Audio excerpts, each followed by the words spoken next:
Hello friends, কেমন আছো তোমরা সবাই? আশা করছি ভালোই আছো।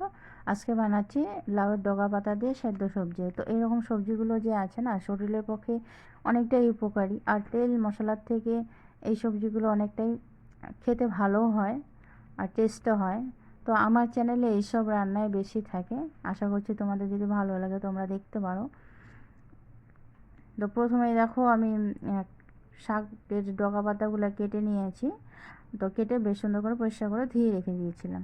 তো এখানে পছন্দ অনুযায়ী সবজি দিয়েছি। তো সবজি এখানে আছে মূলা, লাউয়ের ডগা, কচির ডগা আর কচির ডাঁটা, এসব দিয়েছি। আর আছে অল্প পরিমাণে বেগুন, আলু। এখন দিয়ে দিচ্ছি পরিমাণ মতো জল। জল দিয়ে আমি শাকটাকে সেদ্ধ করে নেব। তার জন্য পরিমাণ মতো জলটা দিতে হবে। তো আমি এখানে আরেকটু জল দিয়ে দিব। তো জলটা দিয়ে দিয়েছি। এখন পরিমাণ মতো চেরা কাঁচা লঙ্কা আর অল্প লবণ দিয়ে দিব। তো ঝালটা তোমরা যেরকম পছন্দ করো সেই অনুযায়ী লঙ্কা দিবে। দিয়ে দিলাম লবণ, দিয়ে একটু হালকা মিশিয়ে নিয়ে এখন আমি ঢাকা দিয়ে রেখে দেবো বেশ কিছুক্ষণ, যতক্ষণ আলু বা ডগা পাতাগুলো সেদ্ধ না হয়ে যাচ্ছে ততক্ষণ পর্যন্ত জাল করবো আমি। তো দেখো সবজিটা বেশ কিছুক্ষণ আমি জাল করে নিয়েছিলাম, তো সেদ্ধ হয়ে গেছে। একটা আলু কেটে দেখাচ্ছি। এখন সবজিটাকে আমি নামিয়ে নিচ্ছি। তো নামানোর আগে দিয়ে দিব অল্প পরিমাণে হলুদ।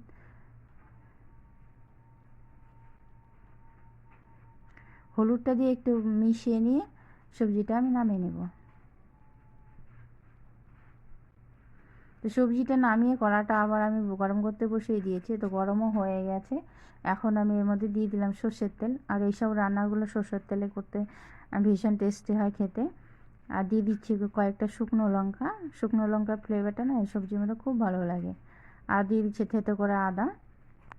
এখন দিয়ে দিব এখানে কয়েকটা সাদা জিরে, কালো জিরে আর সামান্য পরিমাণ রাঁধুনি। তো রাঁধুনিটা অপশনাল আছে, তোমরা যদি না পছন্দ করো নাও দিতে পারো। তো আমার কাছে এরকম সবজির মধ্যে রাঁধুনিটা খুব ভালো লাগে, তার জন্য এখানে দিয়ে দিলাম। ফোড়নটা একটু ভাজা ভাজা হয়ে এসছে। এখন এর মধ্যে দিয়ে দিলাম আমি সবজিগুলো। তো সবজিগুলো একবারে ঢেলে দিই না, যেহেতু কড়াটা অনেক গরম আছে, তো আস্তে আস্তে ঢেলে দিচ্ছি। এখন সবজিগুলো দিয়ে আরও বেশ কিছুক্ষণ আমি একটু জাল করে নিচ্ছি। এতে করে যে সবজির মশলার ফোড়নের সেন্টটা একদম সবজির মধ্যে খুব সুন্দরভাবে মিশে যাবে। আমার মতো এরকম সবজিগুলো কে কে খেতে পছন্দ করো অবশ্যই একবার হলে জানাবে। সবজিটা রেডি হয়ে গেছে। এখন আর একটু নাড়াচাড়া করে আমি নামিয়ে নেব। তো দেখো ঝোলটা, যে জলটা দিয়েছিলাম সেই জলটা কিন্তু একদম পরিমাণ মতো হয়ে গেছে, না বেশি না কম। এখন সবজিটা আমি নামিয়ে নিলাম। আশা করছি তোমাদের ভালোই লাগবে।